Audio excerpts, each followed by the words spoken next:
ஆண்டவருடைய பிள்ளைகளே, உங்களுக்கு காரணம் இல்லாமல் காயங்கள், உங்க மனசுல இருக்கிற காயம் ரொம்ப பெருசு. அந்த காயத்துக்கு நீங்க ஒரு தப்புமே நீங்க பண்ணல.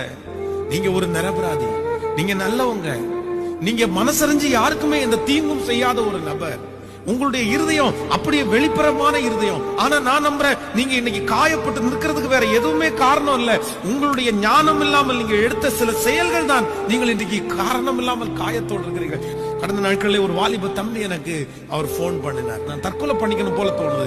நான் ரொம்ப ஒரு 6 வருஷமா ஒரு பொண்ணை நேசித்தேன். திடீர்னு அந்த பொண்ணு இப்ப போன் எடுக்கல, என்கிட்ட பேச மாட்டேங்கிறா. பேசும்போதே அப்படியே போன்ல கேக்குற, கண்ணீர் விட்டு அழுறாரு. கொஞ்ச நேரம் எல்லாத்தையுமே நான் கேட்டுட்டேன். நான் சொல்றதை நீ கேட்பியாமா அப்படின்னு கேட்டேன். ஆனா சொல்லுங்க, நீங்க என்ன சொன்னா நான் கேக்குறானே அப்படின்னு.